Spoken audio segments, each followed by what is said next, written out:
Improve grasping skill. Grasping என்பது கையை பயன்படுத்தி ஒரு பொருளை பிடித்து வைத்திருக்கும் திறனாகும். சுருக்கமாக கூறின் ஒரு பொருளை பிடிக்கும் இயக்கம் எனலாம்.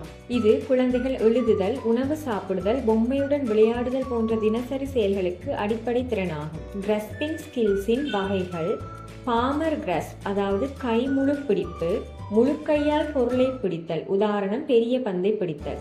பிரின்சர் கிராஸ்ப், விரல் பிடிப்பு, அதாவது பெருவிரலும் கட்டை விரலும் பயன்படுத்தி பிடித்தல். நாணயம், மணிகள் எடுப்பது, துணி கிளிப் போடுதல் ஆகியவை உள்ளடங்கும். ட்ரைபோட் கிராஸ்ப், 3 விரல் பிடிப்பு, அதாவது பெருவிரல், சுட்டுவிரல், நடுவிரலை குறிக்கின்றது, உதாரணம் பென்சில் அல்லது பேனா பிடிக்கும் முறை. லட்டரல் கிராஸ்ப், பக்க பிடிப்பு, அதாவது பெருவிரலும் சுட்டுவிரலையும் பக்கமாக பிடித்தல், உதாரணம் சாவி பிடித்தல். கிராஸ்பிங் ஸ்கில்ஸை விருத்தி செய்வது எப்படி?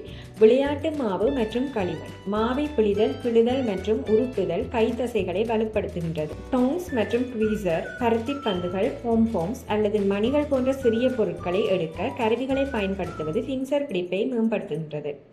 சிறிய பொருட்களை கையாளுதல். நாணயங்கள், பளிங்குகள் அல்லது பீன்ஸ் எடுப்பது விரல் திறமையை வெளிப்படுத்துகின்றது.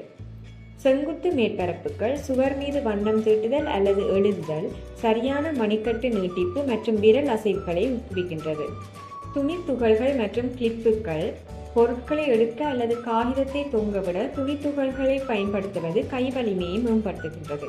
கிழித்தல் மற்றும் நொறுக்குதல், காகிதத்தை சிறிய கீற்றுகளாக கிழித்து பந்துகளாக நொறுக்குவது விரல்களை வலுப்படுத்துகின்றது. ரப்பர் பேண்ட் செயற்பாடுகள், கொள்கலன் அல்லது சிறிய பொம்மைகளை சுற்றி ரப்பர் பேண்டுகளை வைப்பது பின்சர் பிடிப்பை ஊக்குவிக்கின்றது. குழந்தைகளுக்கான பற்றி பிடிக்கும் திறனை ஊக்குவிப்பதற்கான குறிப்புகள்: உணர்வு விளையாட்டு. குழந்தைகள் அமைப்பு ரீதியான பொம்மைகளை பிடிக்க, மேற்பரப்புகளை தட்ட அல்லது உணவை தொட அனுமதிக்கவும். விரல்களால் உணவளிப்பதை ஊக்குவிக்கவும். சிறிய பாதுகாப்பான உணவுகளை வைத்து கட்டை விரல் மற்றும் ஆள்காட்டி விரல்களை பயன்படுத்துவதை ஊக்குவிக்கின்றது. மணிக்கட்டுகளை வலுப்படுத்துங்கள். தோள்பட்டை மற்றும் கை வலிமையை வளர்க்க விளையாட்டு நேரத்தை ஊக்குவிக்கவும்.